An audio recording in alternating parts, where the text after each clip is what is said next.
The entire planet is being lied to by the American government about what's really going on. I think if the American public knew just how deep this lie went, that we would have a very significant constitutional crisis on our hands. Why should you believe any of this? And who is this Elizondo character anyway? Well, it depends on whom you ask. Very hardworking, very diligent, intelligent, and patriotic. He is just a normal guy who is trying to do something extraordinary. What defines Lou Elizondo? Loyalty, transparency,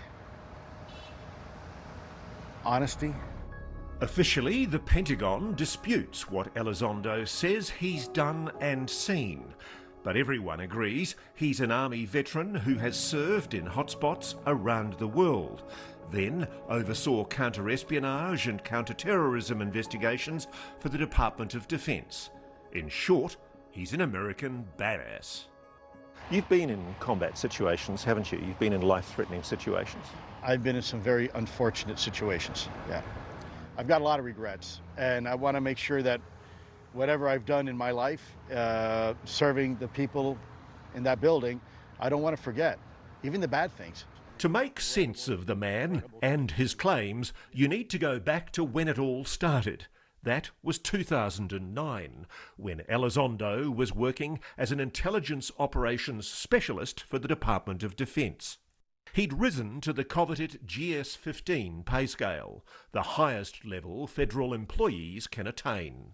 Remember, I was a senior GS-15 at the time, which is, yeah, pretty senior. What's more, he'd set up a comfortable life in Kent Island, Maryland, with his wife Jen and their 2 daughters. We had a really nice place to live. This was a great place to raise our kids, and it was just a really laid-back area to grow up, to raise a family and to live here. But Elizondo says it all changed after he met this man, a renowned missile systems expert named Jim Lakatsky. He was running a program called OSAP. He was running a program called OSAP, correct. Which I have to read the acronym. It's the Advanced Aerospace Weapons System Application Program. But you learned soon that what OSAP was investigating was not just advanced weaponry. Yeah, I remember distinctly Jim pulling me into his office. He said, I mean, just bluntly, he said, "What do you think about UFOs?"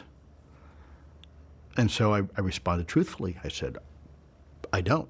I wasn't interested particularly as a kid into science fiction. I wasn't a big Star Trek fan or Star Wars fan. So I consider myself kind of a gumshoe investigator, old school, just the facts ma'am kind of guy. And he said, "That's fair, but," he said, "make sure that you don't let your analytic bias get the best of you, and you have to remain open-minded." He basically told you UFOs, unidentified anomalous phenomena, UAPs, are real. Yeah, so Jim told me point blank that they were studying and collecting information on UFOs. Elizondo claims he was invited to join a program under the OSAP umbrella called ATIP, the Advanced Aerospace Threat Identification Program. And soon that invitation became an initiation. Oh, it was a bit of like Alice in Wonderland going down the rabbit hole. And it kept getting deeper and deeper. Elizondo says his first real epiphany came during a meeting with a Brazilian Air Force general who'd come to brief them on a series of incidents in a city called Colares. Tell me what was happening. These people, the townspeople, were being plagued by UFOs. In some cases, they were being pursued, and reports of these laser beam type, if you will, emissions were coming down and harming people to the point where the Brazilian government actually deployed doctors and the military to investigate. And then when they arrived, they substantiated. They encountered these UFOs, these UAP as well. But Lou, I know the report of Colares. Officially, according to the Brazilian government, Colares didn't find any evidence at all. Yeah. Well, that was not the case, and it was very clear that it was a very legitimate investigation, and what they found was that these things were coming in and out of the area and harming people. As Lou went further down the rabbit hole, he says he learned that many of the classic UFO cases were in fact much more than legends, including the famous incident in Roswell, New Mexico. Roswell, 1947. What happened? There was a UAP that crashed. In fact, there were two UAP that crashed, and one flew away while the other one did not, and it was recovered by the U.S. government. You must appreciate people watching this, hearing you talking about aliens, recovered craft, recovered bodies. It sounds crazy. Well, as I've said before, I'm not saying it doesn't sound crazy. What I'm saying is it's real. Elizondo says ATIP also identified another pattern. In several instances, UAPs have allegedly appeared near American nuclear facilities or weapons systems. Both the Nimitz and the Roosevelt are nuclear-powered. We do know that there is a very significant interest that UAP have towards our nuclear technology. A daunting thought, to be sure. But Elizondo says ATIP also developed a hypothesis that the UAPs might have an Achilles heel, a vulnerability that the American military can exploit. Electromagnetic pulses of some kind could bring down these craft. Yeah, the general consensus was that these vehicles, their propulsion units, are susceptible to electromagnetic pulse, meaning they are using a technology that the electromagnetism, if they were to encounter a certain frequency of electromagnetism, would interfere with their ability to fly and maneuver. Building on that hypothesis, Elizondo says his team devised an audacious secret plan to disable and capture one of those Tic Tacs. We had proposed a honey trap to try to collect data and information on these UAP. So this was an operation known as Interloper. That is correct. So you have a nuclear-powered carrier with other nuclear-powered vessels, potentially nuclear-powered submarines, which also may have potentially nuclear weapons. So the idea is to create a nuclear footprint that is so irresistible to these things. We would create a trap, and then that trap would be sprung. But Operation Interloper never made it past the planning phase. Interloper was stymied, wasn't it? It was scrapped. It was scrapped. It was a pretty good idea. And it was approved by a lot of people and a lot of agencies. And yet, when it finally got to the top, it was stopped. It was blocked. It's almost like somebody perhaps already knew the answer. Or didn't want us having the answer. Elizondo says the shelving of Operation Interloper was just one of several puzzling and frustrating setbacks to ATIP's mission. And eventually he came to believe it was more than just bureaucratic inefficiency. Someone was trying to block his team from making progress. I took an oath to the American people to defend this country from all enemies, foreign and domestic. And it turns out that the enemy was elements in our own government. It was the bureaucracy. That realization would lead to the biggest and riskiest decision of Elizondo's life. Accomplish my mission, I knew I had to leave. That non-human intelligence has been engaging with humans for decades. So what do they want? There are many commentators who say they're friendly. They're no threat at all to humanity. Can we assume that? Well, I think in order to understand if something is a threat, from a national security perspective, it's a very simple calculus. It's capabilities versus intent. We see some of the capabilities, and by the way, we can't replicate them. We have no idea the intent. So to presume or to assume that these things are friendly or they're hostile, there's not enough data. Elizondo says the Pentagon's UFO investigators were keenly interested in the impact UAPs were having on individuals, especially military personnel. There's enough reports that substantiate that not all these interactions are necessarily benign or peaceful. Some people leave terrified, some people leave injured. There are U.S. service people.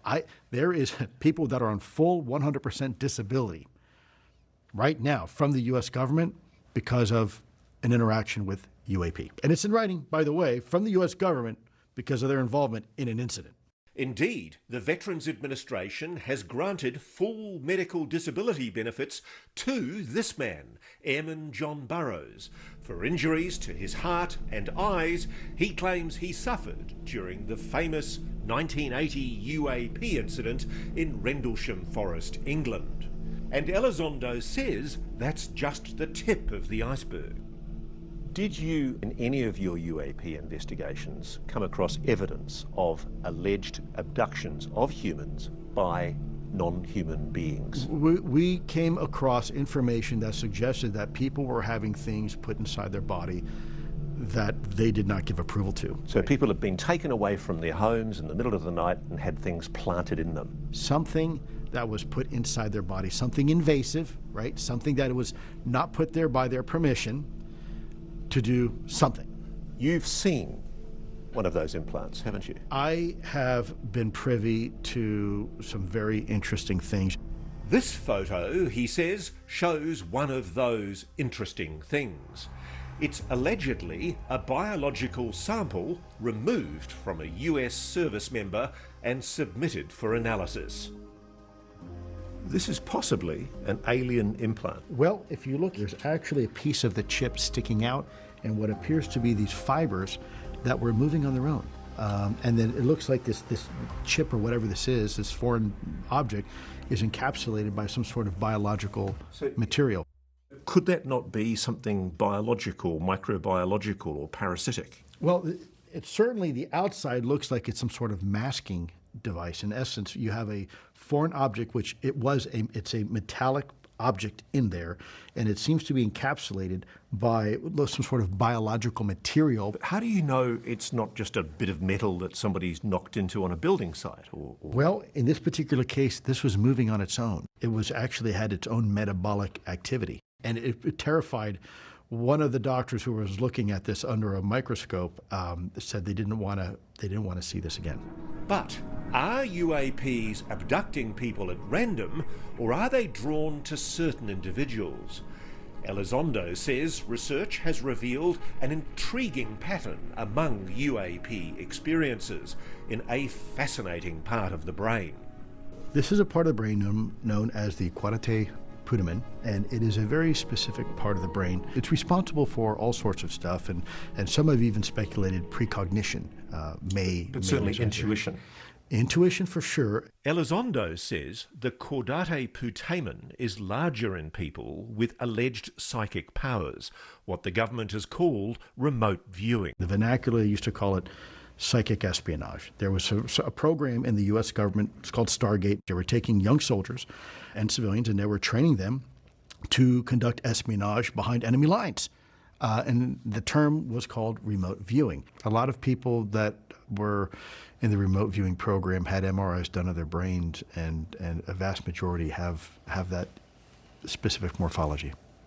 Do I think it's extraordinary?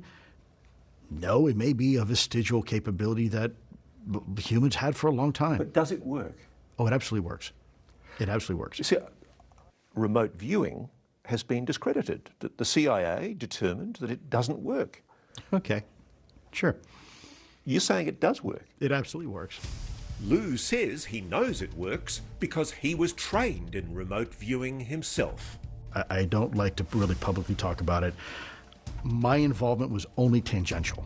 There's a story you tell of a terrorist suspect, and there was a remote viewing operation done that you were part of. Yes, we did an experiment. Probably shouldn't have, but we did. And long story short, it appeared to be very effective. That alleged capability for remote viewing and its potential connection to non-human intelligence may sound like a gift. But Lou says it was also, at least partially, a curse. He says that's because after years of studying UAP encounters, he began experiencing what's known in UAP circles as the hitchhiker effect. UAPs were appearing at his home, perhaps because he was attracting them. What started happening? Oh, wow. Where do I start? Well, we would have these weird glowing balls of light in the house. They were green, they were small, they were diffuse, kind of like a little neon ball, and it really caused some disruption for my kids and my wife. What were you seeing? I would routinely see orbs. What do you mean by orbs? Small, little, spherical green, lightish green type of color. And I'd be just walking down the hall, and I would just stop, and it would just continue to go right through the wall. So we're talking about the hitchhiker effect. Something had followed Lou home from work. Or by his very nature, yes. How did he explain things? Was he able to talk about what was going on? Not well. I could imagine you were pretty angry. I was very upset. The house had been turned upside down. Yes, it sounds like the stuff of madness, tall tales, delusions. And anyway, where was the proof for any of this? But before Elizondo was through, the world would see it on video. There's a whole fleet of them. Look on the ASA. My gosh. On December the 16th, 2017, the world woke up to a bombshell. Lou Elizondo, working with Chris Mellon, had gone public with the now famous Nimitz Tic Tac video. I contacted 3 different news organizations, and eventually the New York Times editors were persuaded they had enough to do a front page story. The New York Times published an explosive article revealing the Pentagon's secretive UFO program. Reports the U.S. government is still collecting information about encounters between unknown aircraft and our military. Elizondo spent 10 years as head of a secret study of unidentified aerial objects. When the story broke, this covert operator who'd worked in the world of intelligence suddenly became an international public figure. What was it like? It was terrifying. I had spent my entire life living in the shadows. As an intelligence officer, anonymity is your friend. Coming out was for me one of the most difficult experiences. Suddenly, Lou Elizondo's face became synonymous with the UFO question. And now, with his days at the Pentagon behind him, Lou devoted himself to the cause. He took a job with To the Stars Academy, a UFO research and advocacy group founded by rock star Tom DeLonge. Together, they appeared on History Channel's Unidentified, Inside America's UFO investigation, which garnered him even more fame. Someone even started selling t-shirts with his face, but that attention came at a price. There were a lot of positives, but things also were about to get bad, weren't they? I did not think that our lives would be this turned inside out for this many years. It's exhausting. It's exhausting. You suffered retribution, and in fact the Office of Special Investigations in the Air Force began a criminal investigation against you, didn't they? They did. What happened with that? The initial allegation was that I was responsible for unauthorized disclosure, and then I stole classified videos out of the Pentagon and a whole bunch of stuff. And long story short, the Air Force OSI came back and said, nope, actually we seized the computers, there's no wrongdoing, didn't take anything home, and he never had a conversation about anything classified. Everything's unclassified. Publicly, the Pentagon has also denied Lou's claim that he was the head of ATIP, both in prior public statements and directly to News Nation for this report, effectively calling him a liar and a fraud. Take ISIS, I'll take Al-Qaeda, whatever. Those don't scare me. Those don't bother me. What bothers me is when people question my loyalty, my intentions of what I'm trying to do. That cuts deep. What do you think yourself of the fact that the Pentagon, as you describe it, has been actively trying to discredit Lou? I think it's shameful. This is how you're repaid. It makes no sense to me. It makes no sense. We need to have an intelligence community that is willing to speak truth to power. Here comes a guy who does that and clearly is correct. Does he get an award for identifying a huge, major vulnerability in America's air defense like he should? No, he gets harassed by these bureaucrats because he's doing stuff that is inconvenient. On top of the reputational attacks, Lou and his family were uprooted from their home as Lou's new job at To the Stars Academy called him to California. Then the job fell through. You'd essentially gone from fairly steady jobs, well paid in Maryland, and you'd basically taken a complete financial bath. I had to get a job at Target, and then after that I got a job at Home Depot. The family went from their house in Maryland to this mobile home.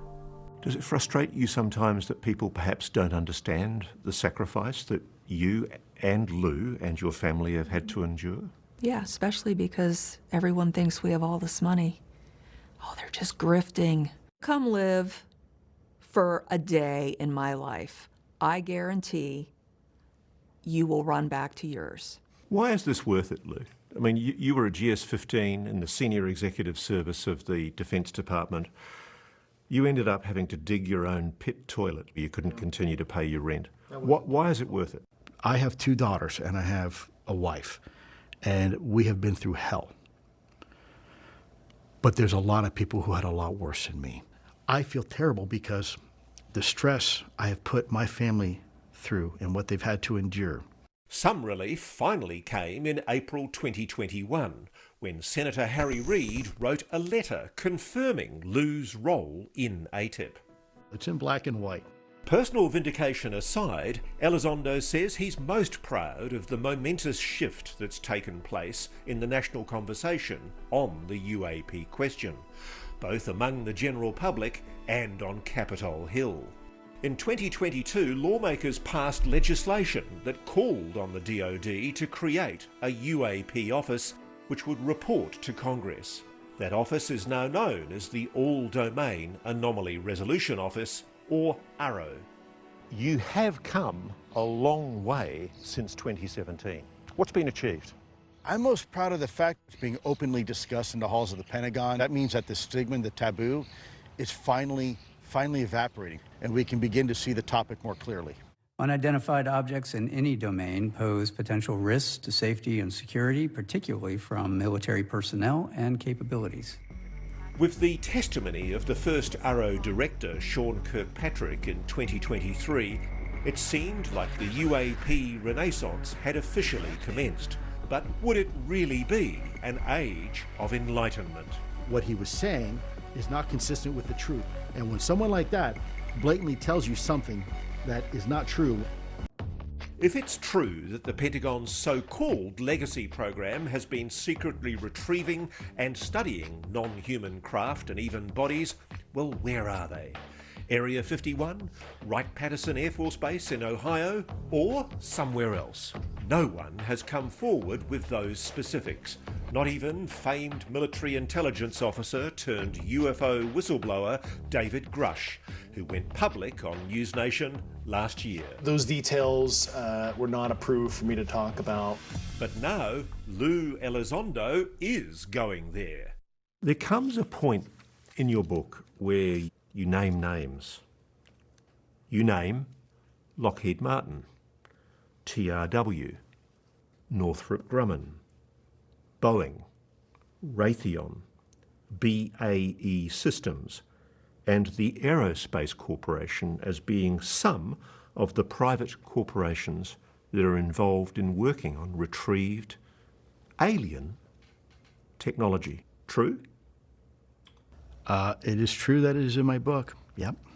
You also reveal how some non-human, alien biosamples are now being kept at Fort Detrick in Maryland, or with the FDA, and that they've been moved around so many times their origins have likely been forgotten.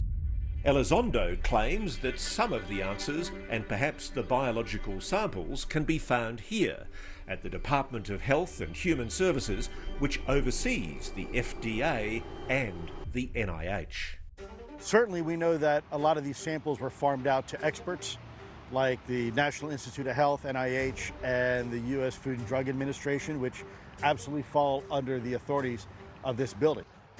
Logically, it makes sense that there are people in that building right now that may know the location of where these biological samples are. The defence companies Elizondo names, the Pentagon and the Department of Health and Human Services, all categorically deny Elizondo's claims. He says those denials are only possible because he could never get the evidence to prove their involvement once and for all. Your investigations wanted to investigate those samples and you were denied access. We were, yeah.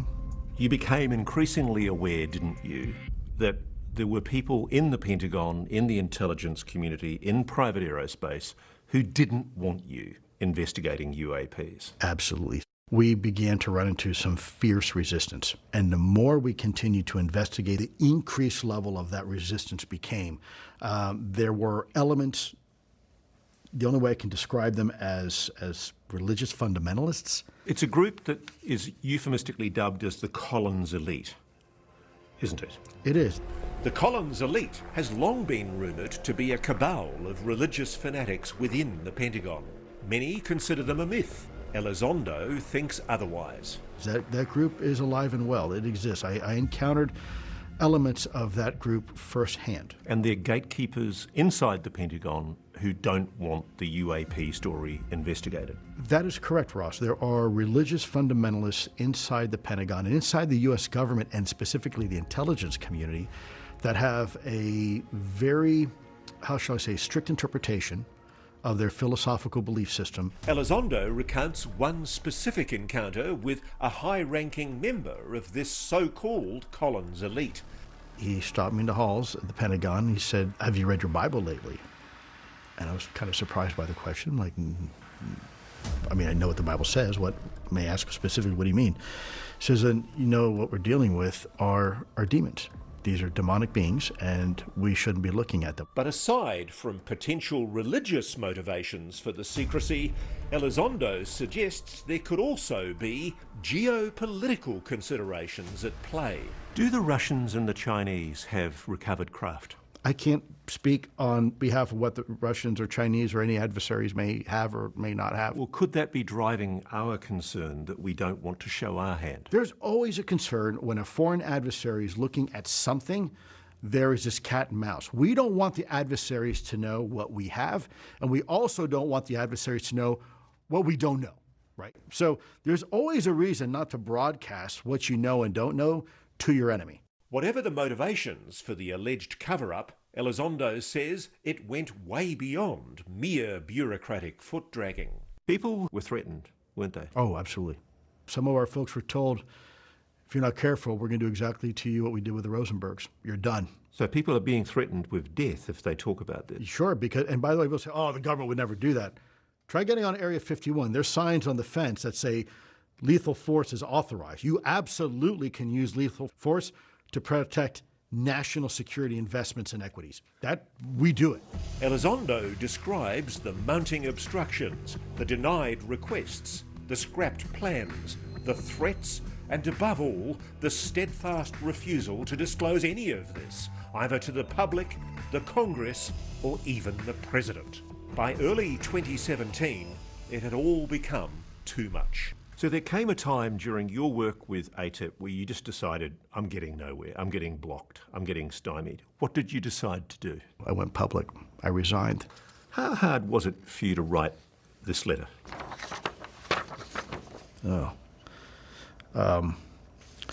Yeah, this letter is my resignation memo to the Secretary of Defense. Probably the hardest memo I ever had to write. In the letter addressed to Defence Secretary James Mattis, Elizondo said he was quitting because, despite overwhelming evidence, certain individuals in the department remain staunchly opposed to further research on the controversial topic of anomalous aerospace threats. Because you wrote that memo and circumvented your immediate bosses, what did they do? Well, they made my life hell. Hard times were ahead, but Elizondo was about to make some hell of his own, as he and those explosive videos were about to go public. I'm doing this because I believe it's the right thing to do. I was informed in the course of my official duties of a multi-decade UAP crash retrieval and reverse engineering program. How did it feel for you, that moment? It was a very profound and proud moment for me. So you had 3 military personnel testifying on the reality of UAP. Now that's historic. Whistleblower David Grush came on News Nation and made an earth-shattering claim. It felt, for a moment, like the dam was breaking, that full disclosure was about to happen. The American people deserve to know the truth on this. But it didn't work out like that. First, Arrow denied David Grush's claims. Then, like Lou, Grush became the subject of a vicious discrediting campaign, including his own medical history. And they try to discredit him, just like they try to do me. Just like they try to do anybody else who comes out and steps out of rank. What's more, Arrow has publicly declared that it has found no evidence to support any claims of a government UAP retrieval program. As for the UAP captured on those famous videos, yes, they remain unidentified. But while the Pentagon says Arrow will follow the data wherever it leads, it says it has not found any credible evidence of extraterrestrial activity. So do you think that people like Sean Kirkpatrick are operating according to a dictated agenda, that they're being told to try and suppress interest in the UAP? What I can tell you is that what he was saying is not consistent with the truth. And when someone like that blatantly tells you something that is not true, you've got a serious credibility problem. Dr. Kirkpatrick told News Nation, "At no time did I provide false information to Congress. In fact, my team provided actual evidence, something that all of the other claimants have failed to do." Why haven't you appeared before Congress yet? There must have been numerous opportunities. Well, sure, but there's only been one public hearing so far. There's going to be more, and it's not up to me, but I can tell you I've been asked, and my response was absolutely, I will testify. Lou's a patriot, isn't he? Yes. What's driving him? He feels that humanity is owed this information. People should know if we are not alone, no government has the right to keep that hidden. A growing public movement seems to agree, as interest in the UAP question continues to intensify, both online and at UAP conferences around the country. Plus, there's been a veritable avalanche of former military officers coming forward with similar claims, including Rear Admiral Tim Gallaudet and Colonel Cal Nell. Non-human intelligence exists. Non-human intelligence has been interacting with humanity. This interaction is not new. And military-grade UAP videos are now popping up regularly, like this one over Puerto Rico, this one along the Arizona border, and this one over an undisclosed conflict zone in the Middle East. This is more than intriguing, more than provocative. It's potentially revolutionary and transformational. What can people do? What should any citizen do? How can they help you? Get involved. Talk to your members of Congress. Ask questions, whether it's around the dinner table or the water cooler. That's what I would encourage people to do. Start asking the hard questions. So Lou Elizondo, crystal ball. Let's go 1-2 years in the future. Are we going to be as much in the dark then as we are now? No, but you know, disclosure isn't a sprint. It's a marathon. It's not going to happen overnight. Disclosure isn't an event, it's a process. I think this next generation, if our kids are any indicator of hope, that's where real disclosure is going to News 1JA. News 1JA for the latest news, music news, and gossip. News 1JA. Don't forget to leave a like, comment, and share. Most importantly, subscribe and hit that notification bell for more. News 1JA.